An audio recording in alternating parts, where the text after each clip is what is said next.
Wake up, really gonna rise in the sun. Step 2, get some good, some food in you.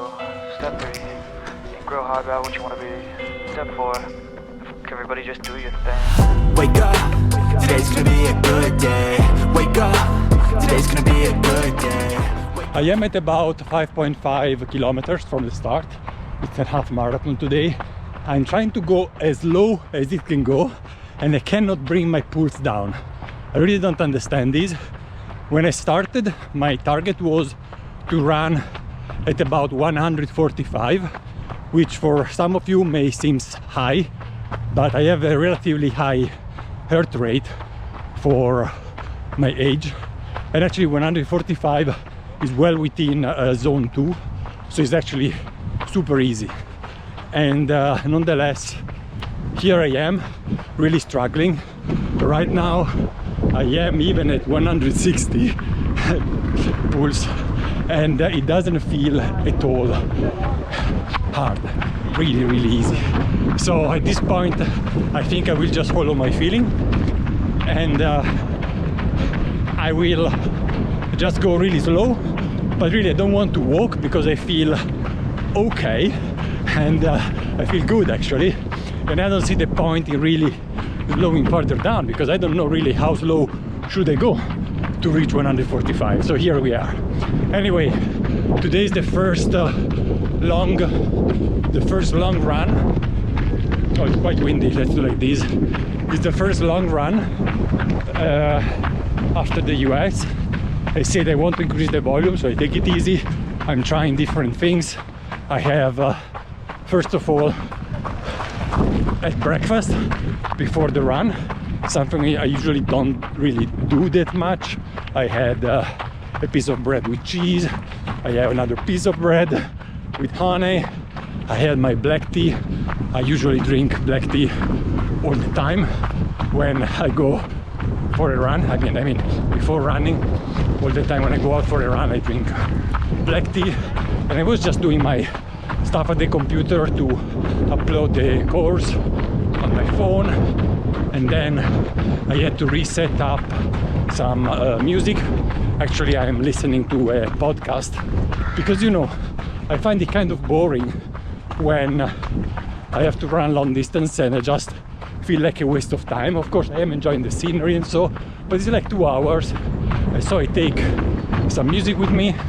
Today I have a podcast from Kilian Jornet, the best mountain and long distance runner that there is right now, and maybe of all time. And so I'm listening about an hour podcast about how it feels, and about his race strategy and training strategy and suggestions. Kind of interesting. I will put a link in the description below for you. So now I have done the 6K, 5:49, extremely slow. I'm feeling like a shame, but really it feels nice and easy, so I will continue like that, and let's see how it goes.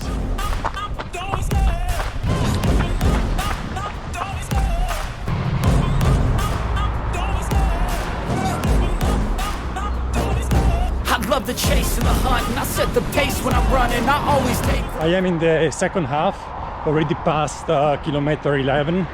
Feelings are good. I really don't feel tired at all. I still can't believe having such a high pulse with this low pace. I'm run at an average of 5:44 so far, minutes per kilometer, and I have an average pulse above 150, which I don't feel at all. So I don't know what is going on there. Maybe I'm getting sick, maybe it's the jet lag. Tonight I slept 12 hours, and usually I don't stay in bed so long. After 8 hours, even if I don't have an alarm, I would just wake up and get up. So 8 hours is really my usual sleeping time. So I don't know, maybe I have to be patient and go back to normal rhythm. I just passed over a bridge in Ditikon.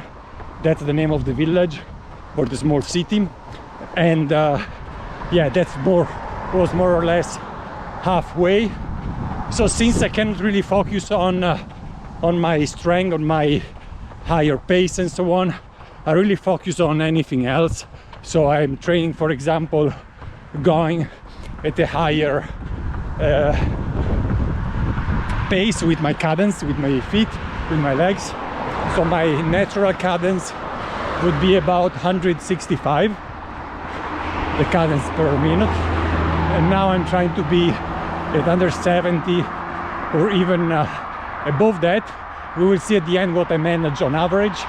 I also take care of switching between forefoot and heel.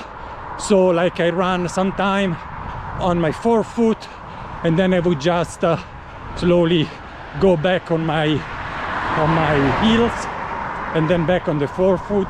I am actually a back foot, a heel runner, but yeah, I like recently to switch with some forward and back. This also helps, let's say, averaging the load on different muscles, on different tendons, on different part of the legs and of the feet, and hopefully also prevent injuries. It's really the perfect temperature for a run. It's about 15 degrees Celsius, really easy. I just came down back from the road to the river, and I will now stay on the other side of the river with respect to before until the very end, and then we pass again over the Europe bridge. That's the name. It's a bridge that you will see a lot because I often come down to the river for running. It's also almost the only place I can do flat runs. So let's see where I have to go. Oh yes, I have to make a turn here, and yeah, and so that's the only place where I can run flat.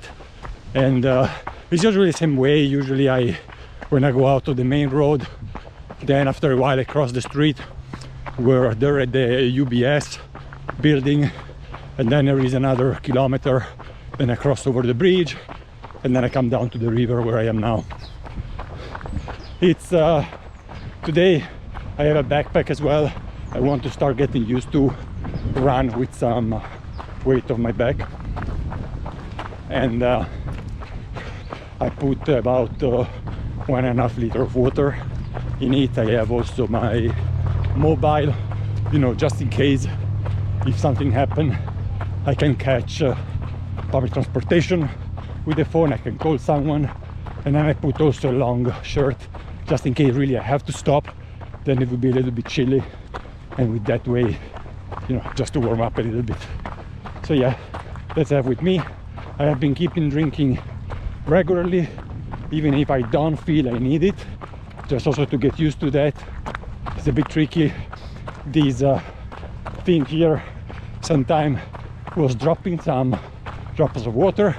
So what I'm doing now when I drink and I finish drinking, I just blow a little bit of air inside to push the water back, and now it's not dropping anymore. So it's good to practice all these things. When I will go for the 10 days with half a marathon every day, then I will have to drink, and I will have to carry all my stuff, probably even a tent on my back. So I really have then to find out which type of backpack I have to take. I will see. First training, then I will plan the equipment. Now I think I know what happens, why the heart rate was so high, because now then on the way back my heart rate is actually lower, although on this side of the river I'm going a little bit uphill. So in every run, actually the second half, I always have a higher heart rate if I keep the same pace. What is what I'm doing now? Well, now it's going low. So you know what happened? I think that the first half I was just digesting. I was just digesting the breakfast, and for that I need blood in my stomach, and that's why my heart rate was a little bit higher than usual, although I was feeling totally fine. Which is good, because I even didn't think about that, meaning that I was not feeling at all the breakfast on my belly. So I didn't run out right after the breakfast, maybe 15 minutes later. but nonetheless no problem with digestion at all, which is good. The only thing that is not so good now are my knees. I really feel the knees, but that's normal for me. In every run after 1 hour, no matter how fast or how slow I run, I still start feeling my knees. So I will take these as a training also for that.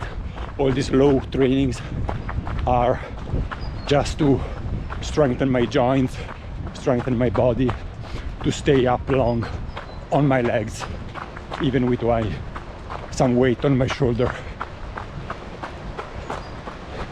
It's just about 3.5 kilometers to the end, so we're almost there, back at home. I am back on the bridge. Just another 2k, actually even less, until I am home. And what you see up there, here, is the mountain when I usually do hills running. There is a 400-meter gain from here up to that peak there, where the television tower is. So Utriberg is the name of the mountain, sorry. And you can do really a lot of up and down there. And also, just on the other side, behind these buildings, there are also other hills. All right, I'm back. It was a little bit more than a half marathon for more than 2 hours. About, let me see, 2 hours, 2 minutes and 49, and average heart rate 153. I say very high, but maybe it was because of the breakfast, maybe because of the jet lag, doesn't matter. Definitely felt my knees, as I was saying, but that's how it is. It felt more like a hike than a run at that pace. 5 minutes 47. I never ran that slow, but you know, I think I'll have just to get used to run so slow, and that's how it is.